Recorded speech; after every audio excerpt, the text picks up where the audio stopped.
Hello, this is CobbBlog, and today we're going to look at what these guys call a trap house. I have no idea who these people are. I have no idea where I am. It was all part of the agreement for them to show me this side of Los Santos. Guy in blue, can you describe what this table is that is right next to you? This table we have here is where we produce our drugs for the streets. We can make LSD, cocaine, and meth. And what do you do with those? Do you sell them, consume them? What do you do? No, it's not for consumption. You don't get high on your own supply. This is purely for the vulnerable on the streets. Oh, so you have a full dealing operation going on from here? 100%. Out of those three, is there a particular one that you prefer to make, or is it a mix of all three? I think coke's the high demand. And what kind of profit does something like this turn over? Depending on materials and supply demand, we'll be probably looking at a profit of about 550 per unit. Okay, so is there just the one table you've got here, or have you got a larger operation elsewhere with more tables, or is this enough to get your operation going? No, this is just a one table setup here, but we will pump out about 20 of these tables in one cooking session. And this is just one of the tables for 3 type of drugs, but we have one table in the back here, and that produces a different variety of drugs. Oh, I didn't see that one. What does that one make? So this table at the back here will produce crack, heroin, and ecstasy. Okay, so you got the 2 tables producing a combination of 6 different drugs between them? Correct. And is that the same sort of thing as well, where you've got one that makes higher profit than the others, and you focus on that? Yeah, just supply and demand. Okay. So how many people would use a trap house like this? Is this a one-man setup? Does it take 5 people to run it? How does that work? At least 5 people per unit with guns, etc. We normally have like 1 or 2 workers, about 4 to 3 people watching, with, as you can see, armed like... So is this as armed as you would need to be for an operation like this with the heavy weapons that you've currently got? Or would you use something lighter, such as a pistol or melee weapons? Preferably need the heavy weapons. It's a bit more of a deterrent, but if we need to get heavy with it, we get them imported, no problem. And what would you say the biggest risk is of running a building like this? There's always a big risk of holding buildings, especially as this one, because all it takes is a blink for someone to see something, maybe get a bit suspicious, etc. We normally have people outside, heavily armed like myself and everyone else is behind me. Scouting, we have a couple people in here with shotguns, so if people want to come in unwelcome, they're going to get the surprise. We normally have about 2 people scouting with like AKs or revolvers or .50s, etc. But yeah, we're always heavily armed when we do shit like this, because there's a big risk in this business, man. There's a big risk. The other main risk that we face is if you're not on top of these tables, making sure they're cooled down, they can explode and it can be very deadly. So, would you say the biggest risk would be other criminals trying to get in on the action, or LSPD raiding it, or just the natural danger of the cooking process going wrong? Which one do you think has caused more issues for you in the past? I'd personally say PD and obviously blowing up, because there is a very high risk in this business. As always, it's very illegal, it's very dangerous. One small slip up, and that's this whole lab gone bang. But lucky enough, we've got professionals on our team that are very good at it, so we don't have many fuck ups like that. People coming up to us, find our lab, which they haven't yet. Well, put it this way, they wouldn't last long. They did, and LSPD obviously they haven't got a fucking clue what's going on.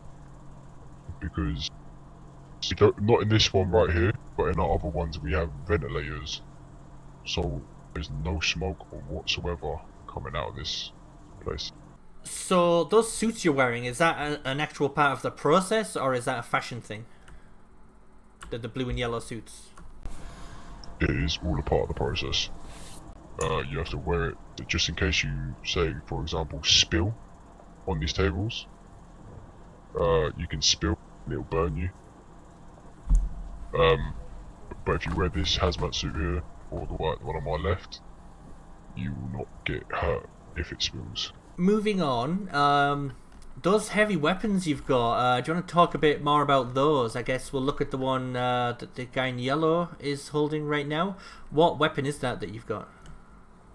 I've currently got my hands on a AK-47, fully auto. I've currently, I've got a couple other ones as well, but this one's currently got an extended mag and a grip on it. Normally my other ones have drum mags, suppressors and scopes and grips. And is that your preferred go-to weapon, or was that just by choice of it being accessible to you? I mean, I've pretty much, I do like a pump, don't be wrong, I'm a big pump guy. And the body armor you're wearing, is that similar to the ones you see on DOC guards and PD officers? Is it same functionality? Indeed it is, yes. Whenever I'm at a lab, one of our labs, I'm always wearing body armor with a heavy gun on me, bro. This one's just my pumpy, you know? Can take away a man's life in seconds. One shot will take. Oh, yeah, don't point it towards me, please. No, don't worry, you're good. I'll show you with the Widowmaker, mate. My combat life. I like to get up close and personal.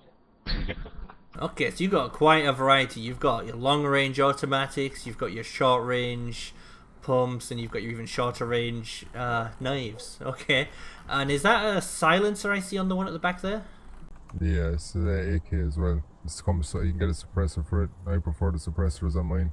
You know, police can't hear from distance. Hard to track where you're getting their shots from. He knows how to silence his enemies, mate. And are these weapons something you need to utilize often, or is it just more of a safeguard whilst you're doing your cooking operation? We don't really step on people's toes. You step on our toes, you'll know about it. So, would you say this is an organized thing? Like, is this something that you guys do as a group, or is it just more of an opportunistic, when someone fancies it, they'll do it? This is just everyday life, man. This is just how it goes. For everyone. How long have you been doing this? Since I can remember. Deep in this shit, bro. We're born in the streets, we'll die in the streets. Yeah, I mean, that was my next question, was how do you get into it? But I guess if it's something you've grown up with and it's just how you naturally fall into it. That's all we know, bro. That's all we know. Do you think you ever see an end to doing these things, like making illegal drugs, getting into firefights with weapons, evading law enforcement? Do you see like an end point? Is there a goal that you're working towards, or is this just going until it ends? It'll never end. Yeah, there's Too far deep, man. To this thing, man. There will never be an end to this lifestyle. Just Like a comes rabbit out on hole, top. just keeps going. Solomon, the money never stops. Supply and demand. Is it good money? More than you I mean, can there's a reason we're doing it. Look what we're holding. Do you think that the charges and the fines and everything you get when I imagine you're inevitably caught for these things, is it worth it in the end, do you think? We won't get caught. We don't get caught. Simple as Really? that. Okay. We're that smart with our business, we don't get caught. The PD think they own this town, but we do. It's how the whole city, bro. The PD only see what we want them to see. Okay, so you guys say you have some sort of control over the city from the criminal standpoint. We didn't say, we're telling you. Oh, okay. And how often is it you bring new people into this sort of stuff, or is this like a tightly knit circle of people that won't ever open up? There's a very big... So for example, the group we got now is a very tight group. There's quite a few of us, but this is probably not even a quarter of us that are very tight. We've got a lot of people that run this operation with us. Talking to the highest of them all though. And currently, we do take prospects in. You do have a couple people sometimes. but we make sure they work their way up, gain trust, before they can even come near this sort of operation. So this building, the stuff within it, like the tables and everything, does it belong to you guys as a collective group, or does it belong to one individual that then allows the rest of the group to use it? This is the trap house is all the boys that are involved in belongs to them as well. And this is only one. Like I said, this is just us trying a little demonstration for you. For example, there's only 2 tables in a different type. So we've got probably another 7, about another 7 operations running. But I'm talking 10 tables plus per place, at least. Out of all of you here, which one of you has the most experience in I guess the life of crime as a whole? That would be me, sir. And how long would you say you've been doing it for? The whole criminal lifestyle, On a professional level, I guess. I'd say about 4 years. And is that something you had to work your way up yourself to? Like start off as, what did you call it, a prospect and... I'm the one who taught it to myself, learned the ways of the street, and I'm the one who built. Okay, is there anything else you guys want to be on camera and to be in this that is worth mentioning? Yeah, I want to know who left the cereal on the counter. Guilty. It's quite thematic cereal. It's strawberry rails with a big nose as the logo. I'm a fan favourite of strawberries. Actually, I have one other question. What does the average Joe citizen, average LSC worker, weasel worker, do you think they have anything to fear from you, from people that have their own massive drug operations and heavy weaponry? Right, I think we've had enough of your questions now, Solomon. I think you're going too far now, mate. Well, no, I'm asking if you think that there's anything that they need to worry about. Like I said, don't step on my toe, don't step on yours. And If you get Solomon, in my way, then you'll know about it. yeah. Why would they be afraid of their own supplier? You know, what's that to fear? We supply, we run. Supply and demand. A lot. You'll be surprised about who takes this shit. Very surprised. You'd be surprised That's all I'll say. the actual person who takes it. Be shocked. You'd be I'll say surprised that. who some of our biggest customers are. I've seen a lot of people that you would not think the least of. With such a high risk operation, yeah, there must be some high level of reward, I guess, from it. I don't think I've got any more questions. Is there anything else you guys want to cover? The streets are ours. Try to step on my big toe. I'll step on your foot.